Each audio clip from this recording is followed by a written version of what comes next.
सत श्री अकाल जी। तुसी वेख रहे हो पंजाब मेल USA TV। मैं हाँ संजीव यश खन्ना। खबरों के इस बुलेटिन दे विच तुहाडा सारिਆਂ ਦਾ स्वागत। खबरों के इस बुलेटिन के स्पॉन्सर्स ने रीमैक्स के रियलटर गुरजतिंदर सिंह रंधावा। तुसी हर तरह की प्रॉपर्टी खरीदण ਅਤੇ ਵੇਚਣ ਲਈ ਉਹਨਾਂ ਨੂੰ संपर्क कर सकते हो। Phone number 9163209444। हुण पेश ने चोणवीआं खबरां। जो बाइडन ने मोरबी हादसे ते अफसोस जताया। कनेडा जाण दा क्रेज़, पंजाबी विद्यार्थी फ्रेंच भाषा नूं दे रहे तरजीह। अंतरराष्ट्रीय विद्यार्थियों लई हांगकांग ने ऑफर किया ग्रेजुएट वीज़ा, लागू होणगे नवे नियम। मास्को गोवा उड़ान शुरू करेगी एयरोफ्लॉट। अमरीका के फ्लोरिडा राज विच होई गोलीबारी विच 1 मौत 8 जख्मी। पुतिन ने दस्सिया पावर प्लांटां ते क्यों कीते मिसाइल हमले। कनेडा विच राह तो भटक रहे ने कई पंजाबी। हुण खबरां विस्तार दे विच। मोरबी पुल हादसे विच औरतां अते बच्चियां समेत हुण तक 134 लोगों की मौत हो चुकी है, जबकि 100 तो वध लोग जख्मी हुए ने। अमरीकी राष्ट्रपति जो बाइडन ने इस घटना ते डूंगे दुख का प्रगटावा किया। उन्होंने कहा कि उन्हां दी पत्नी जिल उन्हां परिवारां प्रति डूंगी संवेदना प्रगट करते हैं जिन्हां ने भारत विच एक पुल दे ढह जाण नाल अपने अजीज़ां नूं गुआ दिता। असीं भारतीय लोकां दे नाल इस दुख की घड़ी विच उन्हां दे नाल खड़े हां। गुजरात विच मोरबी पुल हादसे नूं केंद्र अते राज सरकारां ने गंभीरता नाल लिया है। सोमवार नूं PM मोदी की प्रधानगी हेठ गुजरात के राज भवन विच एक उच्च पद्धरी मीटिंग हुई, जिस विच गुजरात सरकार के अधिकारियों के नाल CM भुपिंदर सिंह पटेल मौजूद सन। मुख्यमंत्री ने इस हादसे नूं लैके 2 नवंबर नूं सरकारी सोग का ऐलान किया। इस दिन गुजरात विच राष्ट्रीय झंडा अद्धा चुकाया जाएगा। इस दे नाल ही अमरीकी राष्ट्रपति जो बाइडन ने भी इस हादसे ते दुख प्रगट किया है। सुनहरी भविख की आस विच ज़्यादातर विद्यार्थी कनेडा जाना पसंद करते हैं। इसलिए पंजाब विच अंग्रेजी के बाद हुण फ्रेंच सीखण वाले विद्यार्थियों की गिणती वधदी जा रही है। पिछले साल पंजाब के विभिन्न कॉलेजों और यूनीवर्सिटियों तो 8000 विद्यार्थियों ने फ्रेंच भाषा लई सर्टिफिकेट और डिप्लोमा कोर्सिस किए। इस बार यह गिणती 50% वध के 12000 होने की आस है। फ्रेंच ग्रेजुएट एक विद्यार्थी ने दस्सिया कि कनेडा विच फ्रेंच दूजी अधिकारित भाषा है, क्योंकि कनेडा विच फ्रेंच बोलने वाले विद्यार्थी की गिणती लगातार घट रही है। इस दे मद्देनज़र कैनेडियन संसद की एक स्पैशल कमेटी ने अपनी रिपोर्ट विच सिफारिश की है कि फ्रेंच बोलने वाले विद्यार्थियों को पहल के आधार पर वीज़ा दिता जाए। फ्रेंच का पद्धर B1 या B2 डिप्लोमा होने नाल वीज़ा असैसमेंट विच 65 पॉइंट्स वध मिलते हैं। कनेडा विच साल 2019 विच 2.8% ਅਤੇ 2020 विच 3.6% फ्रेंच बोलने वाले विद्यार्थी आए। कनेडा सरकार ने हुण इस साल 4.4% टीचा प्राप्त करने का फैसला किया, जिसनूं बाद विच वधा के 7% तक किया जाएगा। एक माहर ने दस्सिया कि फ्रेंच कोर्सिस लई कॉलेजों और यूनीवर्सिटियों विच दाखिले लई चंडीगढ़ और पंजाब विच गिणती वधी है। साल 2019-20 के मुकाबले इस साल फ्रांस जाने वाले विद्यार्थी भी वधे ने। यह सही है कि वड्डी गिणती विच विद्यार्थी फ्रेंच कोर्सिस नूं मुख्य तौर पर कनेडा विच स्टडी और PR लई कर रहे हैं, पर फ्रांस जाने वाले विद्यार्थियों की गिणती भी वध रही है। हांगकांग ने ग्लोबल टैलेंट्स नूं आकर्षित करने लई नवा वीज़ा स्कीम शुरू की है। इस वीज़ा स्कीम नाल ग्रेजुएट्स और उच्च आमदनी वाले लोगों नूं बिना किसी नौकरी की पेशकश हांगकांग जाने की इजाज़त दी जाएगी। हाल ही विच हांगकांग के मुख्य कार्यकारी अधिकारी जॉन ली ने टॉप टैलेंट पास स्कीम का ऐलान किया। अजिहा करन पिछे हांगकांग सरकार नूं उम्मीद है कि 2 सालों के वर्किंग वीज़े नाल हांगकांग कैरियर बनाने लई टैलेंट्स नूं व्यापक रूप विच निखारेगा। ली ने कहा कि सानू एंटरप्राइसिस लई प्रतिभा लई मुकाबलेबाजी विच वधेरे सरगर्म होना चाहिए।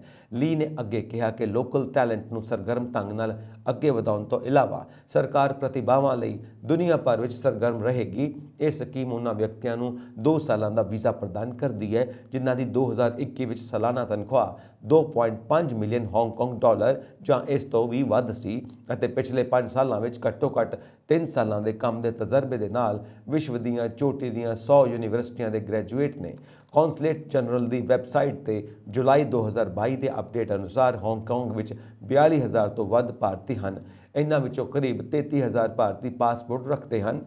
ली ने कहा कि सरकार के विदेशी दफ्तर दुनिया दीयां चोटी दीयां यूनीवर्सिटियां ते उन्हां दे ग्रेजुएटां नाल संपर्क करने लई टीमां दा गठन करनगे। ਸੰਬੋਧਨ ਦੌਰਾਨ ਲੀ ਨੇ ਕਿਹਾ ਕਿ ਮਹਾਮਾਰੀ ਵਿੱਚ ਪਿਛਲੇ 2 ਸਾਲਾਂ ਵਿੱਚ ਹਾਂਗਕਾਂਗ ਤੋਂ ਲਗਭਗ 1,40,000 ਲੋਕਾਂ ਨੂੰ ਆਪਣੀ ਨੌਕਰੀ ਤੋਂ ਵਾਂਝੇ ਹੋਣਾ ਪਿਆ ਸੀ। ਹੁਣ ਵੀਜ਼ਾ ਆਮ ਵਾਂਗ ਹੋਣ ਲਈ ਹਰ ਸਾਲ 35,000 ਯੋਗ ਲੋਕਾਂ ਨੂੰ ਦੇਸ਼ ਵਿੱਚ ਲਿਆਉਣ ਦੀ ਨੀਤੀਗਤ ਟੀਚਾ ਪੇਸ਼ ਕੀਤਾ ਗਿਆ ਹੈ। ਲੀ ਨੇ ਵਿਦੇਸ਼ੀਆਂ ਦੀ ਭਰਤੀ ਕਰਨ ਵਾਲੇ ਰੋਜ਼ਗਾਰਦਾਤਾਵਾਂ ਨੂੰ ਟੈਕਸ ਛੋਟਾਂ ਅਤੇ ਵਧੇਰੇ ਸੁਵਿਧਾਜਨਕ ਪ੍ਰਕਿਰਿਆ ਦੇ ਨਾਲ ਤਜਵੀਜ਼ਾਂ ਦਾ ਵੀ ਐਲਾਨ ਕੀਤਾ। ਨਾਲ ਹੀ ਮੁੱਖ ਭੂਮੀ ਚੀਨ ਤੋਂ ਵਿਦੇਸ਼ੀ ਵਿਦਿਆਰਥੀਆਂ ਲਈ ਇਮੀਗ੍ਰੇਸ਼ਨ ਉਪਾਵਾਂ ਨੂੰ 1 ਸਾਲ ਤੋਂ 2 ਸਾਲ ਤੱਕ ਵਧਾ ਦਿੱਤਾ। ਲੀ ਨੇ ਇਹ ਵੀ ਕਿਹਾ ਕਿ ਹਾਂਗਕਾਂਗ ਕੋਲ ਹਾਰਡਵੇਅਰ ਅਤੇ ਸੌਫਟਵੇਅਰ ਦੋਵਾਂ 'ਚ ਆਧੁਨਿਕ ਬੁਨਿਆਦੀ ਢਾਂਚਾ, ਇੱਕ ਵਧੀਆ ਕਾਨੂੰਨੀ ਪ੍ਰਣਾਲੀ ਅਤੇ ਦੁਨੀਆ ਭਰ ਦੇ ਚੋਟੀ ਦੇ ਟੈਲੈਂਟਸ ਨੇ। ਰੂਸੀ 에ਅਰਲਾਈਨ ਏਰੋਫਲੋਟ ਮਾਸਕੋ ਤੋਂ ਗੋਆ ਤੱਕ ਉਡਾਨਾਂ ਸੇਵਾ ਸ਼ੁਰੂ ਕਰਨ ਜਾ ਰਹੀ ਹੈ। ਉਡਾਨਾਂ 2 ਨਵੰਬਰ ਤੋਂ ਸ਼ੁਰੂ ਹੋਣਗੀਆਂ। ਵਰਤਮਾਨ ਵਿੱਚ 에ਅਰਲਾਈਨ ਦਿੱਲੀ ਤੱਕ ਉਡਾਨ ਚਲਾ ਰਹੀ ਹੈ। ਏਅਰਬਸ A330 ਜਹਾਜ਼ ਹਫ਼ਤੇ ਵਿੱਚ 2 ਵਾਰ ਮਾਸਕੋ ਲਈ ਉਡਾਨ ਭਰਦਾ ਹੈ। ਏਰੋਫਲੋਟ ਬੁੱਧਵਾਰ, ਸ਼ਨੀਚਰਵਾਰ ਤੇ ਐਤਵਾਰ ਨੂੰ ਮਾਸਕੋ ਤੋਂ ਗੋਆ ਲਈ ਉਡਾਨ ਭੇਜੇਗੀ। ਜ਼ਿਕਰਯੋਗ ਹੈ ਕਿ ਵੱਡੀ ਗਿਣਤੀ ਰੂਸੀ ਸੈਰ ਸਪਾਟੇ ਲਈ ਗੋਆ ਆਉਂਦੇ ਨੇ। ਤਾਲਾਹਾਸੀ, ਫਲੋਰੀਡਾ ਵਿੱਚ ਹੋਈ ਗੋਲੀਬਾਰੀ ਦੌਰਾਨ ਇੱਕ ਵਿਅਕਤੀ ਦੀ ਮੌਤ ਹੋ ਗਈ ਜਦਕਿ 8 ਹੋਰ ਜ਼ਖਮੀ ਹੋ ਗਏ। ਤਾਲਾਹਾਸੀ ਪੁਲਿਸ ਵਿਭਾਗ ਵੱਲੋਂ ਜਾਰੀ ਪ੍ਰੈਸ ਬਿਆਨ ਵਿੱਚ ਕਿਹਾ ਗਿਆ ਕਿ ਪੱਛਮੀ ਪੈਨਸਾਕੋਲਾ ਸਟਰੀਟ ਉੱਪਰ ਹਾਫ ਟਾਈਮ ਲਿਕੂਰਜ਼ ਸਟੋਰ ਤੇ ਲਾਸ ਕਪਾਡਰੈਸ ਵਿਖੇ ਅੱਧੀ ਰਾਤ ਤੋਂ ਪਹਿਲਾਂ 1 ਤੋਂ ਵੱਧ ਲੋਕਾਂ ਨੇ ਗੋਲੀਆਂ ਚਲਾਈਆਂ। ਤਾਲਾਹਾਸੀ ਪੁਲਿਸ ਮੁਖੀ ਲਾਰੈਂਸ ਰਿਵਾਲ ਨੇ ਜਾਰੀ ਬਿਆਨ ਵਿੱਚ ਕਿਹਾ ਕਿ ਪੁਲਿਸ ਅਫਸਰ ਮੌਕੇ ਉੱਪਰ ਪੁੱਜੇ ਤਾਂ ਲਿਕੁਰ ਸਟੋਰ ਦੇ ਬਾਹਰ ਇੱਕ ਵਿਅਕਤੀ ਗੋਲੀਆਂ ਵੱਜਣ ਕਾਰਨ ਡਿੱਗਾ ਪਿਆ ਸੀ। ਉਸ ਨੂੰ ਮੌਕੇ ਉੱਪਰ ਹੀ ਮ੍ਰਿਤਕ ਐਲਾਨ ਦਿੱਤਾ ਗਿਆ। ਪੁਲਿਸ ਨੇ ਇੱਕ ਹਮਲਾਵਰ ਦਾ ਪਿੱਛਾ ਕੀਤਾ ਤੇ ਉਸ ਨੂੰ ਰੁਕ ਜਾਣ ਲਈ ਕਿਹਾ, ਪਰੰਤੂ ਉਸ ਨੇ ਰੁਕਣ ਤੇ ਹਥਿਆਰ ਸੁੱਟਣ ਤੋਂ ਨਾ ਕਰ ਦਿੱਤੀ, ਜਿਸ ਉਪਰੰਤ ਪੁਲਿਸ ਅਫਸਰਾਂ ਵੱਲੋਂ ਚਲਾਈ ਗੋਲੀ ਨਾਲ ਉਹ ਜ਼ਖਮੀ ਹੋ ਗਿਆ। ਉਸ ਨੂੰ ਹਿਰਾਸਤ ਵਿੱਚ ਲੈ ਲਿਆ ਗਿਆ। ਉਹ ਖਤਰੇ ਤੋਂ ਬਾਹਰ ਹੈ ਤੇ ਪੁਲਿਸ ਵੱਲੋਂ ਉਸ ਕੋਲੋਂ ਘਟਨਾ ਸੰਬੰਧੀ ਪੁੱਛਗਿੱਛ ਕੀਤੀ ਜਾਵੇਗੀ। ਰੂਸ ਅਤੇ ਯੂਕਰੇਨ ਵਿਚਾਲੇ 250 ਦਿਨਾਂ ਤੋਂ ਚੱਲੀ ਜੰਗ ਖਤਮ ਹੋਣ ਦਾ ਨਾਂ ਨਹੀਂ ਲੈ ਰਹੀ, ਸਗੋਂ ਤੇਜ਼ ਹੁੰਦੀ ਜਾ ਰਹੀ ਹੈ। ਸੋਮਵਾਰ ਨੂੰ ਰੂਸੀ ਰਾਸ਼ਟਰਪਤੀ ਵਲਾਦੀਮੀਰ ਪੁਤਿਨ ਨੇ ਯੂਕਰੇਨ ਦੇ ਪਾਵਰ ਪਲਾਂਟਾਂ ਅਤੇ ਹੋਰ ਬੁਨਿਆਦੀ ਢਾਂਚੇ ਤੇ ਹਮਲਿਆਂ ਨੂੰ ਸਪਸ਼ਟ ਕੀਤਾ। ਉਹਨਾਂ ਨੇ ਕਿਹਾ ਕਿ ਯੂਕਰੇਨੀ ਡਰੋਨਾਂ ਨੇ ਰੂਸੀ ਬਲਾਂ ਤੇ ਹਮਲਾ ਕਰਨ ਲਈ ਕਾਲੇ ਸਾਗਰ ਦੇ ਸੁਰੱਖਿਅਤ ਸਮੁੰਦਰੀ ਰਸਤੇ ਦੀ ਵਰਤੋਂ ਕੀਤੀ, ਜੋ ਸੰਯੁਕਤ ਰਾਸ਼ਟਰ ਦੇ ਯਤਨਾਂ ਰਾਹੀਂ ਅਨਾਜ ਦੇ ਜਹਾਜ਼ ਭੇਜ ਰਹੇ ਸਨ। ਵਿਰੋਧ ਵਿੱਚ ਪੁਤਿਨ ਨੇ ਕਾਲੇ ਸਾਗਰ ਤੋਂ ਅਨਾਜ ਨਿਰਯਾਤ ਵਿੱਚ ਆਪਣੀ ਭਾਈਵਾਲੀ ਨੂੰ ਰੋਕ ਦਿੱਤਾ। ਰਾਸ਼ਟਰਪਤੀ ਪੁਤਿਨ ਨੇ ਦੋਸ਼ ਲਗਾਇਆ ਕਿ ਯੂਕਰੇਨ ਨੇ ਕ੍ਰੀਮੀਆ ਵਿੱਚ ਰੂਸੀ ਫੌਜ ਦੇ ਬੇੜਿਆਂ ਉੱਤੇ ਡਰੋਨ ਹਮਲੇ ਕੀਤੇ।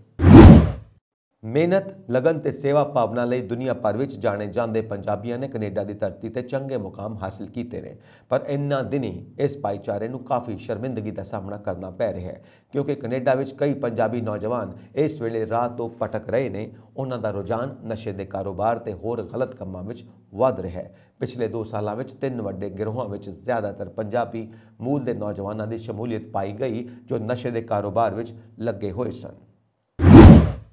ਗੁਜਰਾਤ ਦੇ ਮੋਰਬੀ ਵਿੱਚ ਕਰੀਬ 150 ਸਾਲ ਪੁਰਾਣੇ ਪੁਲ ਦੇ ਟੁੱਟਣ ਦਾ ਮਾਮਲਾ ਸੁਪਰੀਮ ਕੋਰਟ ਤੱਕ ਪਹੁੰਚ ਗਿਆ ਹੈ। ਸੁਪਰੀਮ ਕੋਰਟ ਵਿੱਚ ਇੱਕ ਜਨਹਿਤ ਪਟੀਸ਼ਨ PIL ਦਾਇਰ ਕੀਤੀ ਗਈ ਹੈ।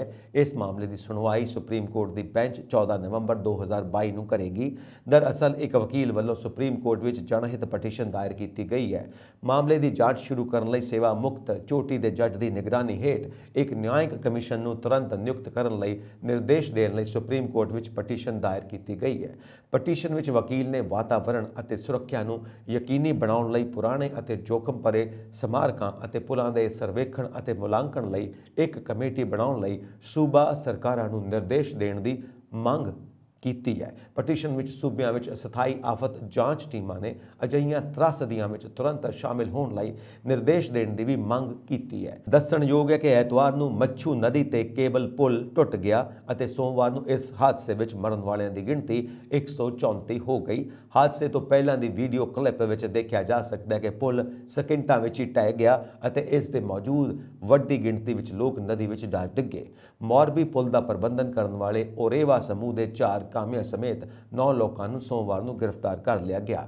ਨਾਲ ਹੀ ਜਿਸ ਕੰਪਨੀ ਨੂੰ ਪੁਲ ਦੇ ਰੱਖ ਰਖਾਵ ਅਤੇ ਸੰਚਾਲਨ ਦੀ ਜ਼ਿੰਮੇਵਾਰੀ ਸੌਂਪੀ ਗਈ ਸੀ, ਉਸ ਖਿਲਾਫ ਇੱਕ ਮਾਮਲਾ ਦਰਜ ਕੀਤਾ ਗਿਆ। ਪੁਲ ਨੂੰ ਵਿਆਪਕ ਪੱਧਰ ਤੇ ਮੁਰੰਮਤ ਮਗਰੋਂ 5 ਦਿਨ ਪਹਿਲਾਂ ਹੀ ਖੋਲ੍ਹਿਆ ਗਿਆ ਸੀ।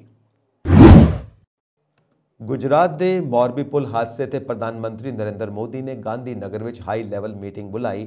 PM ਨੇ ਕਿਹਾ ਕਿ ਪੀੜਤਾਂ ਨੂੰ ਹਰ ਸੰਭਵ ਮਦਦ ਦਿੱਤੀ ਜਾਵੇ। ਬੈਠਕ ਵਿੱਚ ਹਾਦਸੇ ਤੇ ਸੋਗ ਪ੍ਰਗਟ ਕਰਨ ਲਈ 2 ਨਵੰਬਰ ਨੂੰ ਗੁਜਰਾਤ ਵਿੱਚ ਰਾਜਕੀ ਸੋਗ ਮਨਾਉਣ ਦਾ ਫੈਸਲਾ ਲਿਆ ਗਿਆ। ਇਸ ਦਿਨ ਸੂਬੇ ਵਿੱਚ ਸਰਕਾਰੀ ਭਵਨਾਂ ਤੇ ਰਾਸ਼ਟਰੀ ਝੰਡਾ ਅੱਧਾ ਝੁਕਿਆ ਰਹੇਗਾ। ਪ੍ਰਧਾਨ ਮੰਤਰੀ ਮੋਦੀ ਕੱਲ ਦੁਪਹਿਰ ਬਾਅਦ ਮੋਰਬੀ ਜਾਣਗੇ। ਪੁਲਿਸ ਨੇ ਹਾਦਸੇ ਦੇ ਦੋਸ਼ੀਆਂ ਤੇ ਕਾਰਵਾਈ ਸ਼ੁਰੂ ਕਰ ਦਿੱਤੀ ਹੈ। ਸੋਮਵਾਰ ਨੂੰ ਪੁਲ ਦਾ ਰੱਖ ਰਖਾਓ ਕਰਨ ਵਾਲੀ ਓਰੇਵਾਲ ਕੰਪਨੀ ਦੇ 2 ਮੈਨੇਜਰ, ਬ੍ਰਿਜ ਦੀ ਰਿਪੇਅਰਿੰਗ ਕਰਨ ਵਾਲੇ 2 ਕੰਟਰੈਕਟਰ, 2 ਟਿਕਟ ਕਲਰਕ ਤੇ 3 ਸਿਕਿਉਰਿਟੀ ਗਾਰਡਸ ਨੂੰ ਗ੍ਰਿਫਤਾਰ ਕਰ ਲਿਆ ਗਿਆ। ਹਾਦਸੇ ਦੇ ਬਾਅਦ ਅਹਿਮਦਾਬਾਦ ਦੇ ਅਟਲ ਬ੍ਰਿਜ ਲਈ ਵੀ ਅਲਰਟ ਜਾਰੀ ਕੀਤਾ ਗਿਆ ਹੈ। ਇੱਥੇ 1 ਘੰਟੇ ਵਿੱਚ 3000 ਲੋਕ ਹੀ ਜਾ ਸਕਣਗੇ। ਰਾਜਕੋਟ ਰੇਂਜ ਦੇ ਆਈਜੀ ਅਸ਼ੋਕ ਕੁਮਾਰ ਨੇ ਕਿਹਾ ਕਿ 50 ਲੋਕਾਂ ਦੀ ਟੀਮ ਪੁਲ ਹਾਦਸੇ ਵਿੱਚ ਲੱਗ ਗਈ ਹੈ। ਹਾਦਸੇ ਲਈ ਜ਼ਿੰਮੇਵਾਰ ਲੋਕਾਂ ਨੂੰ ਜਲਦ ਗ੍ਰਿਫਤਾਰ ਕਰ ਲਿਆ ਜਾਵੇਗਾ। ਆਈਜੀ ਨੇ ਕਿਹਾ ਕਿ ਹੁਣ ਤੱਕ ਜਿਨ੍ਹਾਂ ਦੀ ਭੂਮਿਕਾ ਸਾਹਮਣੇ ਆਈ ਹੈ ਉਹਨਾਂ ਨੂੰ ਗ੍ਰਿਫਤਾਰ ਕੀਤਾ ਗਿਆ ਹੈ। ਗੁਜਰਾਤ ਦੇ ਮੋਰਬੀ ਪੁਲ ਹਾਦਸੇ ਵਿੱਚ ਮ੍ਰਿਤਕਾਂ ਦੀ ਗਿਣਤੀ ਸਵੇਰੇ 134 ਤੱਕ ਪਹੁੰਚ ਗਈ ਹੈ। ਇਨ੍ਹਾਂ ਵਿੱਚੋਂ 45 ਦੀ ਉਮਰ 18 ਸਾਲ ਤੋਂ ਘੱਟ ਹੈ। ਮ੍ਰਿਤਕਾਂ ਵਿੱਚ ਔਰਤਾਂ ਤੇ ਬਜ਼ੁਰਗਾਂ ਦੀ ਗਿਣਤੀ ਜ਼ਿਆਦਾ ਹੈ। 170 ਲੋਕ ਰੈਸਕਿਊ ਕੀਤੇ ਗਏ ਨੇ। ਹਾਦਸਾ ਐਤਵਾਰ ਸ਼ਾਮ 6:30 ਤੇ ਉਦੋਂ ਹੋਇਆ। 765 ਫੁੱਟ ਲੰਬਾ ਅਤੇ ਸਿਰਫ 4.5 ਫੁੱਟ ਚੌੜਾ ਕੇਵਲ ਸਸਪੈਂਸ਼ਨ ਬ੍ਰਿਜ ਟੁੱਟ ਗਿਆ। 143 ਸਾਲ ਪੁਰਾਣਾ ਪੁਲ ਬ੍ਰਿਟਿਸ਼ ਸ਼ਾਸਨ ਕਾਲ ਵਿੱਚ ਬਣਾਇਆ ਗਿਆ ਸੀ। ਜਲੰਧਰ ਵਿੱਚ ਸਵੇਰੇ 5 ਵਜੇ ਭੋਗਪੁਰ ਦੇ ਪਿੰਡ ਚੱਕ ਜੰਡੂ ਵਿੱਚ ਦਿੱਲੀ ਪੁਲਿਸ ਨੇ ਛਾਪੇਮਾਰੀ ਕੀਤੀ। ਪੁਲਿਸ ਨੂੰ ਇੱਥੇ ਗੈਂਗਸਟਰਾਂ ਦੇ ਲੁਕੇ ਹੋਣ ਦੀ ਸੂਚਨਾ ਮਿਲੀ ਸੀ। ਪਿੰਡ ਦੇ ਪੈਟਰੋਲ ਪੰਪ ਵਿੱਚ ਬੰਦ ਪਈ ਕੋਠੀ 'ਚੋਂ ਪੁਲਿਸ ਨੇ 5 ਗੈਂਗਸਟਰਾਂ ਨੂੰ ਕਾਬੂ ਕਰ ਲਿਆ। ਐਸਐਸਪੀ ਦਿਹਾਤੀ ਵੀ ਮੌਕੇ ਤੇ ਪਹੁੰਚ ਗਏ ਸਨ। ਨਵਾਂ ਖੁਲਾਸਾ ਹੋਇਆ ਕਿ ਇਨ੍ਹਾਂ ਗੈਂਗਸਟਰਾਂ ਦੇ ਸਿੱਧੂ ਮੂਸੇਵਾਲਾ ਕਾਂਡ ਦੇ ਨਾਲ ਤਾਰ ਜੁੜੇ ਹੋਏ ਨੇ। ਇਸ ਤੋਂ ਪਹਿਲਾਂ ਪੁਲਿਸ ਨੂੰ ਸੂਚਨਾ ਮਿਲੀ ਸੀ ਕਿ ਪਿੰਡ ਦੇ ਖੇਤਾਂ ਵਿੱਚ 3 ਤੋਂ 4 ਹੋਰ ਗੈਂਗਸਟਰ ਲੁਕੇ ਹੋਏ ਨੇ। ਪੂਰੇ ਪਿੰਡ ਨੂੰ ਪੁਲਿਸ ਛਾਉਣੀ ਵਿੱਚ ਤਬਦੀਲ ਕਰ ਦਿੱਤਾ ਗਿਆ।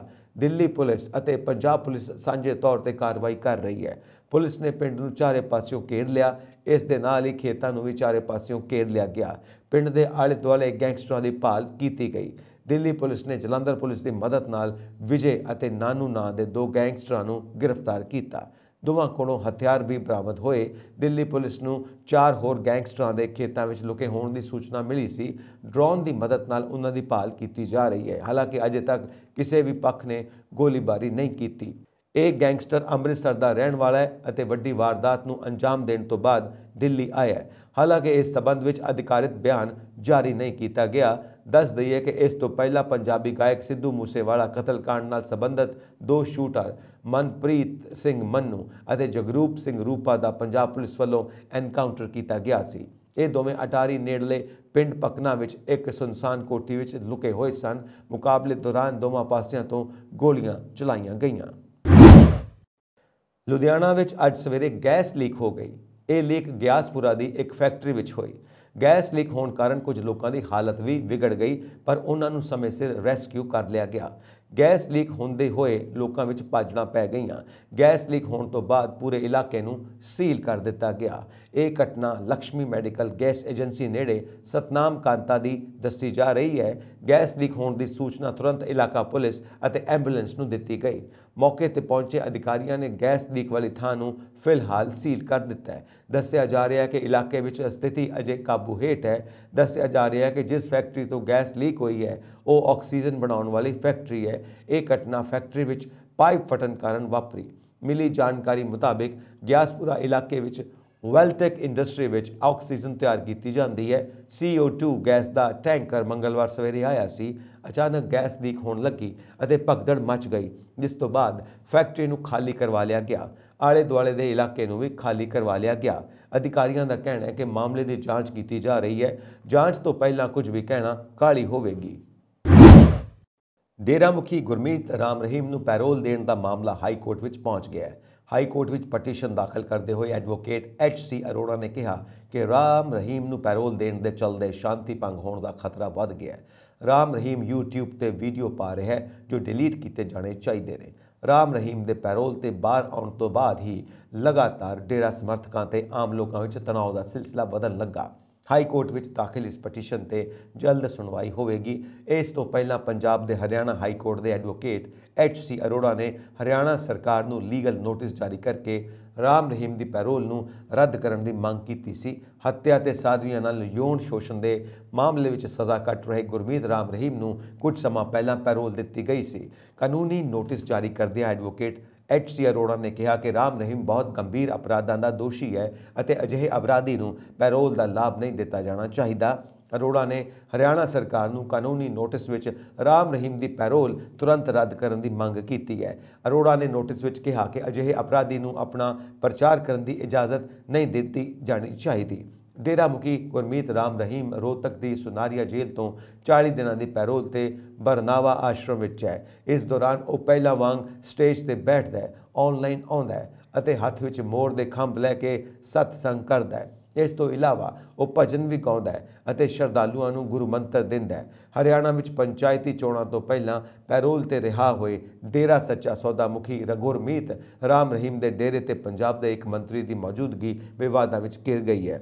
ਡੇਰਾ ਮੁਖੀ ਨੂੰ ਵਾਰ-ਵਾਰ ਮਿਲੀ ਪੈਰੋਲ ਤੇ ਕਈ ਲੋਕਾਂ ਨੇ ਸਵਾਲ ਖੜੇ ਕੀਤੇ ਨੇ। ਪੰਜਾਬ ਦੇ ਮੁੱਖ ਮੰਤਰੀ ਭਗਵੰਤ ਮਾਨ ਦੇ ਨਿਰਦੇਸ਼ ਤੇ ਨਸ਼ਿਆਂ ਨੂੰ ਜੜ ਤੋਂ ਖਤਮ ਕਰਨ ਦੇ ਨਿਰਦੇਸ਼ ਤੇ ਛੇੜੀ ਗਈ ਨਸ਼ਿਆਂ ਖਿਲਾਫ ਫੈਸਲਾਕੁਨ ਜੰਗ ਦੇ 5ਵੇਂ ਮਹੀਨੇ ਵਿੱਚ ਪੰਜਾਬ ਪੁਲਿਸ ਨੇ 5 ਜੁਲਾਈ 2022 ਤੋਂ ਹੁਣ ਤੱਕ 1097 ਵੱਡੀਆਂ ਮੱਛੀਆਂ ਸਣੇ 6997 ਨਸ਼ਾ ਸਮਗਲਰ ਗ੍ਰਿਫਤਾਰ ਕੀਤੇ ਨੇ। ਪੁਲਿਸ ਨੇ ਕੁੱਲ 5346 FIR ਦਰਜ ਕੀਤੀਆਂ ਨੇ, ਜਿਨ੍ਹਾਂ ਵਿੱਚੋਂ 580 ਵਪਾਰ ਨਾਲ ਸੰਬੰਧਿਤ ਨੇ। IGP ਸੁਖਚੈਨ ਸਿੰਘ ਗਿੱਲ ਨੇ ਕਿਹਾ ਕਿ ਪੁਲਿਸ ਟੀਮਾਂ ਨੇ ਸੂਬੇ ਭਰ ਤੋਂ 259.7 ਕਿਲੋਗ੍ਰਾਮ ਹੈਰੋਇਨ ਬਰਾਮਦ ਕੀਤੀ ਹੈ, ਜੋ ਨਸ਼ੀਲੀਆਂ ਦਵਾਈਆਂ ਤੋਂ ਪ੍ਰਭਾਵਿਤ ਖੇਤਰਾਂ ਵਿੱਚ ਘੇਰਾਬੰਦੀ ਤੇ ਤਲਾਸ਼ੀ ਮੁਹਿੰਮ ਚਲਾ ਰਹੀ ਹੈ। ਇਸ ਤੋਂ ਇਲਾਵਾ ਪੰਜਾਬ ਪੁਲਿਸ ਦੀਆਂ ਟੀਮਾਂ ਵੱਲੋਂ ਗੁਜਰਾਤ ਤੇ ਮਹਾਰਾਸ਼ਟਰ ਦੇ ਬੰਦਰਗਾਹਾਂ ਤੋਂ 147.5 ਕਿਲੋਗ੍ਰਾਮ ਹੈਰੋਇਨ ਬਰਾਮਦ ਕੀਤੀ ਗਈ ਹੈ, ਜਿਸ ਨਾਲ ਸਿਰਫ 4 ਮਹੀਨਿਆਂ ਵਿੱਚ ਹੈਰੋਇਨ ਦੀ ਕੁੱਲ ਪ੍ਰਭਾਵੀ ਬਰਾਮਦਗੀ 406.5 ਕਿਲੋਗ੍ਰਾਮ ਹੋ ਗਈ।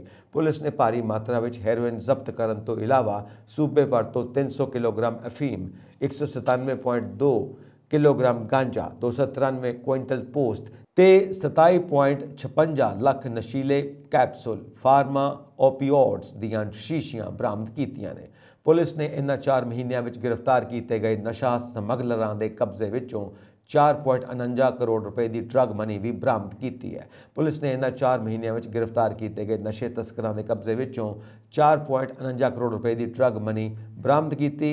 IPG ਨੇ ਕਿਹਾ ਕਿ ਪਿਛਲੇ 2 ਹਫ਼ਤਿਆਂ ਵਿੱਚ ਪੁਲਿਸ ਨੇ 54 ਵਪਾਰਕ ਸਮੇਤ 399 ਪਹਿਲੀ ਸੂਚਨਾ ਰਿਪੋਰਟਾਂ FIRs ਦਰਜ ਕਰਕੇ 508 ਨਸ਼ਾ ਤਸਕਰਾਂ ਸਪਲਾਇਰਾਂ ਨੂੰ ਗ੍ਰਿਫਤਾਰ ਕੀਤਾ ਅਤੇ 26.5 ਕਿਲੋ ਹੈਰੋਇਨ, 17 ਕਿਲੋ ਅਫੀਮ, 13.8 ਕਿਲੋ ਗਾਂਜਾ, 199 ਕਿਲੋ ਬਰਾਮਦ ਕੀਤਾ ਗਿਆ। ਕੁਇੰਟਲ ਭੁੱਕੀ ਅਤੇ ਫਾਰਮਾ ਓਪੀਓਇਡਸ ਦੀਆਂ 1.20 ਲੱਖ ਗੋਲੀਆਂ, ਕੈਪਸੂਲ, ਟੀਕੇ, ਸ਼ੀਸ਼ੀਆਂ ਸਮੇਤ 4.5 ਲੱਖ ਰੁਪਏ ਦੀ ਡਰੱਗ ਮਨੀ ਬਰਾਮਦ ਕੀਤੀ ਹੈ। ਉਨ੍ਹਾਂ ਕਿਹਾ ਕਿ ਪਿਛਲੇ 2 ਹਫ਼ਤਿਆਂ ਵਿੱਚ ਗ੍ਰਿਫਤਾਰ ਕੀਤੇ ਗਏ NDPS ਕੇਸਾਂ ਵਿੱਚ 7 ਹੋਰ ਭਗੌੜਿਆਂ ਦੇ ਨਾਲ 5 ਜੁਲਾਈ 2022 ਨੂੰ POs ਭਗੌੜਿਆਂ ਨੂੰ ਗ੍ਰਿਫਤਾਰ ਕਰਨ ਲਈ ਵਿਸ਼ੇਸ਼ ਮੁਹਿੰਮ ਸ਼ੁਰੂ ਕੀਤੇ ਜਾਣ ਤੋਂ ਬਾਅਦ ਗ੍ਰਿਫਤਾਰੀਆਂ ਦੀ ਕੁੱਲ ਗਿਣਤੀ 383 ਤੱਕ ਪਹੁੰਚ ਗਈ ਹੈ। ਜ਼ਿਕਰਯੋਗ ਹੈ ਕਿ director general of police DGP Punjab Gaurav Yadav ਨੇ ਸਾਰੇ CPs SSPs ਨੂੰ ਸਖਤ ਹਦਾਇਤਾਂ ਦਿੱਤੀਆਂ ਸਨ ਕਿ ਉਹ ਹਰੇਕ ਮਾਮਲੇ ਵਿੱਚ ਖਾਸ ਤੌਰ ਤੇ ਨਸ਼ਿਆਂ ਦੀ ਬਰਾਮਦਗੀ ਨਾਲ ਸੰਬੰਧਿਤ ਪਿਛੜੇ ਅਤੇ ਅਗਾਂਹਵਧੂ ਸਬੰਧਾਂ ਦੀ ਬਰੀਕੀ ਨਾਲ ਜਾਂਚ ਕਰਨ, ਭਾਵੇਂ ਉਹਨਾਂ ਕੋਲੋਂ ਮਾਮੂਲੀ ਮਾਤਰਾ ਵਿੱਚ ਵਸੂਲੀ ਹੋਈ ਹੋਵੇ। ਨਵੰਬਰ 1984 ਦੀਆਂ ਦਹਿਸ਼ਤ ਭਰੀਆਂ ਘਟਨਾਵਾਂ ਨੂੰ ਬੀਤਿਆਂ ਬੇਸ਼ੱਕ 38 ਵਰ੍ਹੇ ਹੋ ਗਏ ਨੇ, ਪਰ ਇਹਨਾਂ ਦੇ ਕਾਲੇ ਪਰਛਾਵੇਂ ਅੱਜ ਵੀ ਹਜ਼ਾਰਾਂ ਪੀੜਤ ਪਰਿਵਾਰਾਂ ਦੇ ਚਿਹਰਿਆਂ ਤੇ ਸਪਸ਼ਟ ਦੇਖੇ ਜਾ ਸਕਦੇ ਨੇ। ਦੁੱਗਰੀ ਸਥਿਤ CRP ਕਲੋਨੀ ਵਿੱਚ ਰਹਿ ਰਹੇ ਸੈਂਕੜੇ ਪੀੜਤ ਪਰਿਵਾਰ ਦੋਸ਼ੀਆਂ ਨੂੰ ਸਜ਼ਾਵਾਂ ਦਿਵਾਉਣ ਲਈ ਸੰਘਰਸ਼ ਕਰ ਰਹੇ ਨੇ। ਦੂਜੇ ਪਾਸੇ ਪਿਛਲੇ ਦਿਨੀ ਪੰਜਾਬ ਸਰਕਾਰ ਵੱਲੋਂ ਬਿਨਾਂ ਕਾਰਨ ਦੱਸਿਆਂ 137 ਪਰਿਵਾਰਾਂ ਦੇ ਲਾਲ ਕਾਰਡ ਰੱਦ ਕਰ ਦਿੱਤੇ ਗਏ ਨੇ। ਇਹਨਾਂ ਕਾਰਡਾਂ ਦੇ ਰੱਦ ਹੋਣ ਨਾਲ ਉਕਤ ਪਰਿਵਾਰਾਂ ਨੂੰ ਮਿਲਣ ਵਾਲੀਆਂ ਸਹੂਲਤਾਂ, ਫਲੈਟ, ਬੂਥ ਤੇ ਮੁੜ ਵਸੇਬਾ ਗ੍ਰਾਂਟ ਵਿੱਚੋਂ 2-2 ਲੱਖ ਰੁਪਏ ਦੀ ਰਾਸ਼ੀ ਖੁੱਸ ਜਾਣ ਦਾ ਖਦਸ਼ਾ ਖੜਾ ਹੋ ਗਿਆ। ਜ਼ਿਕਰਯੋਗ ਹੈ ਕਿ ਇਸ ਫੈਸਲੇ ਖਿਲਾਫ ਪਾਏ ਕੇਸ ਦੀ ਸੁਣਵਾਈ ਕਰਦਿਆਂ ਅਦਾਲਤਾਂ ਨੇ ਰੱਦ ਕਾਰਡਾਂ ਬਾਰੇ ਫੈਸਲਾ ਕਰਨ ਲਈ ਉੱਚ ਪੱਧਰੀ ਕਮੇਟੀ ਬਣਾਉਣ ਦੀ ਹਦਾਇਤ ਕੀਤੀ ਸੀ, ਪਰ ਮੌਜੂਦਾ ਸਰਕਾਰ ਦੇ ਕਾਰਜਕਾਲ ਦੌਰਾਨ ਵਿੱਤ ਕਮਿਸ਼ਨਰ ਮਾਲ ਤੇ ਪਟਿਆਲਾ ਡਿਵੀਜ਼ਨ ਦੇ ਕਮਿਸ਼ਨਰ ਵੱਲੋਂ ਕਾਰਡ ਬਹਾਲ ਕਰਨ ਤੋਂ ਇਨਕਾਰ ਕਰ ਦਿੱਤਾ ਗਿਆ। ਰਾਜਸਥਾਨ ਤੋਂ ਆਏ ਮੁਖਵਿੰਦਰ ਸਿੰਘ ਨੇ ਦੱਸਿਆ ਕਿ ਦੰਗਾਕਾਰੀਆਂ ਨੇ ਉਸ ਨੂੰ ਘਰੋਂ ਬਾਹਰ ਕੱਢ ਕੇ ਉਸ ਦੇ ਘਰ ਤੇ ਦੁਕਾਨ ਤੇ ਕਬਜ਼ਾ ਕਰ ਲਿਆ। ਉਹ ਕਿੱਥੇ ਆ ਕੇ ਵਸਿਆ, ਪਰ ਹੁਣ ਸਰਕਾਰ ਵੱਲੋਂ ਲਾਲ ਕਾਰਡ ਰੱਦ ਕੀਤੇ ਜਾਣ ਨਾਲ ਉਸ ਵਰਗੇ ਕਈ ਪੀੜਤ ਪਰਿਵਾਰਾਂ ਦਾ ਦੁੱਖ ਮੁੜ ਹਰਾ ਹੋ ਗਿਆ।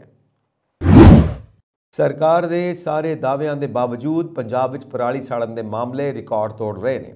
ਸੋਮਵਾਰ ਨੂੰ ਸੂਬੇ ਵਿੱਚ 2131 ਥਾਵਾਂ ਤੇ ਪਰਾਲੀ ਸਾੜੀ ਗਈ, ਜੋ ਇਸ ਸੀਜ਼ਨ ਵਿੱਚ ਹੁਣ ਤੱਕ ਦਾ ਸਭ ਤੋਂ ਵੱਧ ਅੰਕੜਾ ਹੈ। इन्हां विचों 330 घटनावां सिर्फ संगरूर दीआं ने। ਇਹ ਪੰਜਾਬ ਦੇ ਮੁੱਖ ਮੰਤਰੀ ਭਗਵੰਤ ਮਾਨ ਦਾ ਗ੍ਰਹਿ ਜ਼ਿਲ੍ਹਾ ਹੈ। ਪੰਜਾਬ ਰਿਮੋਟ ਸੈਸਿੰਗ ਸੈਂਟਰ ਦੇ ਅੰਕੜਿਆਂ ਮੁਤਾਬਿਕ 15 ਸਤੰਬਰ ਤੋਂ 31 ਅਕਤੂਬਰ ਤੱਕ ਪਰਾਲੀ ਸਾੜਨ ਦੀਆਂ 16,004 ਘਟਨਾਵਾਂ ਸਾਹਮਣੇ ਆਈਆਂ ਨੇ। ਇਸੇ ਸਮੇਂ ਦੌਰਾਨ ਰਾਜ ਵਿੱਚ 2020 ਅਤੇ 2021 ਵਿੱਚ ਲੜੀਵਾਰ 29,615 ਅਤੇ 13,124 ਪਰਾਲੀ ਸਾੜਨ ਦੀਆਂ ਘਟਨਾਵਾਂ ਦਰਜ ਕੀਤੀਆਂ ਗਈਆਂ। ਸੋਮਵਾਰ ਨੂੰ ਪਰਾਲੀ ਸਾੜਨ ਦੀਆਂ ਕੁੱਲ 2131 ਘਟਨਾਵਾਂ ਵਿੱਚੋਂ ਸੰਗਰੂਰ ਵਿੱਚ ਸਭ ਤੋਂ ਵੱਧ 330, ਫਿਰੋਜ਼ਪੁਰ ਵਿੱਚ 250, ਪਟਿਆਲਾ ਵਿੱਚ 202, ਬਠਿੰਡਾ ਵਿੱਚ 178, ਤਰਨਤਾਰਨ ਵਿੱਚ 174, ਬਰਨਾਲਾ ਵਿੱਚ 126, ਮਾਨਸਾ ਵਿੱਚ 123 ਅਤੇ ਜਲੰਧਰ ਵਿੱਚ 112 ਮਾਮਲੇ ਦਰਜ ਕੀਤੇ ਗਏ। ਪੰਜਾਬ ਹਰ ਸਾਲ ਲਗਭਗ 180 ਲੱਖ ਟਨ ਝੋਨੇ ਦੀ ਪਰਾਲੀ ਦਾ ਉਤਪਾਦਨ ਕਰਦਾ ਹੈ। 2021 ਵਿੱਚ 71,304, 2020 ਵਿੱਚ 76,590, 2019 ਵਿੱਚ 55,210, 2018 ਵਿੱਚ 50,590, 2017 ਵਿੱਚ 45,384 ਅਤੇ 2017 ਵਿੱਚ 81,042 ਥਾਵਾਂ ਤੇ ਪਰਾਲੀ ਸਾੜੀ ਗਈ। ਪੰਜਾਬ ਸਰਕਾਰ ਨੇ ਪਰਾਲੀ ਸਾੜਨ ਦੀਆਂ ਘਟਨਾਵਾਂ ਤੇ ਨਜ਼ਰ ਰੱਖਣ ਦੀ ਜ਼ਿੰਮੇਵਾਰੀ ਪਿੰਡਾਂ ਦੇ ਨੰਬਰਦਾਰਾਂ ਨੂੰ ਵੀ ਸੌਂਪੀ ਹੈ। ਇਸ ਦੇ ਨਾਲ ਹੀ ਨੰਬਰਦਾਰ ਕਿਸਾਨਾਂ ਨੂੰ ਪਰਾਲੀ ਨਾ ਸਾੜਨ ਬਾਰੇ ਵੀ ਜਾਗਰੂਕ ਕਰਨਗੇ। ਸੋਮਵਾਰ ਨੂੰ ਸੂਬੇ ਦੇ ਮੁੱਖ ਸਕੱਤਰ ਵਿਜੇ ਕੁਮਾਰ ਜੰਜੂਆ ਨੇ ਇਸ ਮਾਮਲੇ ਤੇ ਸਮੀਖਿਆ ਮੀਟਿੰਗ ਬੁਲਾਈ ਅਤੇ ਅਧਿਕਾਰੀਆਂ ਨੂੰ ਪਰਾਲੀ ਸਾੜਨ ਦੀਆਂ ਘਟਨਾਵਾਂ ਨੂੰ ਰੋਕਣ ਦੇ ਨਿਰਦੇਸ਼ ਜਾਰੀ ਕੀਤੇ। ਉਨ੍ਹਾਂ ਕਿਹਾ ਕਿ ਨੰਬਰਦਾਰ ਕਿਸਾਨਾਂ ਨੂੰ ਪਰਾਲੀ ਨਾ ਸਾੜਨ ਲਈ ਜਾਗਰੂਕ ਕਰਨ ਅਤੇ ਜਿਨ੍ਹਾਂ ਪਿੰਡਾਂ ਵਿੱਚ ਅੱਗ ਲਗਾਉਣ ਦੇ ਮਾਮਲੇ ਸਾਹਮਣੇ ਆਉਂਦੇ ਨੇ ਉੱਥੇ ਨੰਬਰਦਾਰਾਂ ਦੀ ਜਵਾਬਦੇਹੀ ਤੈਅ ਕੀਤੀ ਜਾਵੇ। ਮੁੱਖ ਸਕੱਤਰ ਨੇ ਕਿਹਾ ਕਿ ਪਰਾਲੀ ਸਾੜਨ ਲਈ ਹੌਟ ਸਪੌਟਸ ਤੇ ਵੱਧ ਧਿਆਨ ਦਿੱਤਾ ਜਾਣਾ ਚਾਹੀਦਾ ਹੈ ਅਤੇ ਪ੍ਰਸ਼ਾਸਨ ਨੂੰ ਉਨ੍ਹਾਂ ਪਿੰਡਾਂ ਵਿੱਚ ਵਧੇਰੇ ਚੌਕਸ ਰਹਿਣਾ ਚਾਹੀਦਾ ਹੈ ਜਿੱਥੇ ਪਿਛਲੇ ਸਾਲਾਂ ਦੌਰਾਨ ਪਰਾਲੀ ਸਾੜਨ ਦੇ ਮਾਮਲੇ ਸਾਹਮਣੇ ਆ ਰਹੇ ਨੇ। ਅਧਿਕਾਰੀ ਪੰਜਾਬ ਰਿਮੋਟ ਸੈਸਿੰਗ ਸੈਂਟਰ ਦੁਆਰਾ ਆਪਟੀਕਲ ਸੈਟੇਲਾਈਟ ਡਾਟਾ ਵਿਸ਼ਲੇਸ਼ਣ ਰਾਹੀਂ ਪ੍ਰਾਪਤ ਕੀਤੇ ਖੇਤਰ ਤੇ ਧਿਆਨ ਕੇਂਦਰਿਤ ਕਰਦੇ ਹਨ। ਜ਼ਿਲ੍ਹਿਆਂ ਦਾ ਦੌਰਾ ਕਰਕੇ ਵਾਪਸ ਪਰਤੇ ਇੰਚਾਰਜ ਸਕੱਤਰਾਂ ਨੇ ਮੁੱਖ ਸਕੱਤਰ ਨੂੰ ਦੱਸਿਆ ਕਿ ਸੂਬੇ ਵਿੱਚ ਅੱਗ ਲੱਗਣ ਦੀਆਂ ਘਟਨਾਵਾਂ ਵਿੱਚ ਕਮੀ ਆਈ ਹੈ। ਉਹਨਾਂ ਦੱਸਿਆ ਕਿ 27 ਅਕਤੂਬਰ 2021 ਤੱਕ ਪਰਾਲੀ ਸਾੜਨ ਦਾ ਰਕਬਾ 400.35 ਹੈਕਟੇਅਰ ਸੀ ਜੋ ਕਿ 26 ਅਕਤੂਬਰ 2022 ਤੱਕ ਘਟ ਕੇ 295.60 ਹੈਕਟੇਅਰ ਰਹਿ ਗਿਆ। ਮੁੱਖ ਸਕੱਤਰ ਨੇ ਅਧਿਕਾਰੀਆਂ ਨੂੰ ਪਰਾਲੀ ਨਾ ਸਾੜਨ ਬਾਰੇ ਜਾਗਰੂਕਤਾ ਫੈਲਾਉਣ ਦੇ ਹੁਕਮ ਦਿੱਤੇ। ਉਹਨਾਂ ਕਿਹਾ ਕਿ ਠੇਕੇ ਤੇ ਦਿੱਤੀ ਜ਼ਮੀਨ ਤੇ ਪਰਾਲੀ ਸਾੜਨ ਦੀਆਂ ਘਟਨਾਵਾਂ ਨੂੰ ਬਰਦਾਸ਼ਤ ਨਹੀਂ ਕੀਤਾ ਜਾਵੇਗਾ। ਮੁੱਖ ਸਕੱਤਰ ਨੇ ਸਾਰੇ ਡਿਪਟੀ ਕਮਿਸ਼ਨਰਾਂ ਨੂੰ ਆਪੋ ਆਪਣੇ ਜ਼ਿਲ੍ਹਿਆਂ ਵਿੱਚ ਪਰਾਲੀ ਨੂੰ ਅੱਗ ਬੁਝਾਉਣ ਲਈ ਫਾਇਰ ਬ੍ਰਿਗੇਡ ਦੀ ਵਰਤੋਂ ਕਰਨ ਦੇ ਹੁਕਮ ਦਿੱਤੇ ਸਨ। ਉਹਨਾਂ ਜ਼ਿਲ੍ਹਾ ਗੁਰਦਾਸਪੁਰ ਦੇ ਪ੍ਰਸ਼ਾਸਨ ਦੇ ਅਜਿਹੇ ਉਪਰਾਲੇ ਦੀ ਸ਼ਲਾਘਾ ਕਰਦਿਆਂ ਕਿਹਾ ਕਿ ਜਦੋਂ ਵੀ ਪਰਾਲੀ ਨੂੰ ਅੱਗ ਲਗਾਉਣ ਦੀ ਘਟਨਾ ਸਾਹਮਣੇ ਆਉਂਦੀ ਹੈ ਤਾਂ ਤੁਰੰਤ ਫਾਇਰ ਬ੍ਰਿਗੇਡ ਭੇਜ ਕੇ ਅੱਗ ਨੂੰ ਬੁਝਾਇਆ ਜਾਵੇ ਅਤੇ ਅਗਲੇਰੀ ਕਾਰਵਾਈ ਕੀਤੀ ਜਾਵੇ। ਇਹ ਸਨ ਅੱਜ ਦੀਆਂ ਮੁੱਖ ਖਬਰਾਂ। ਹੋਰ ਅਪਡੇਟਸ ਦੇ ਲਈ ਵੇਖਦੇ ਰਹੋ ਪੰਜਾਬ ਮੇਲ USA TV। ਸਬਸਕ੍ਰਾਈਬ ਕਰੋ ਪੰਜਾਬ ਮੇਲ USA TV। ਸਤਿ ਸ਼੍ਰੀ ਅਕਾਲ ਜੀ।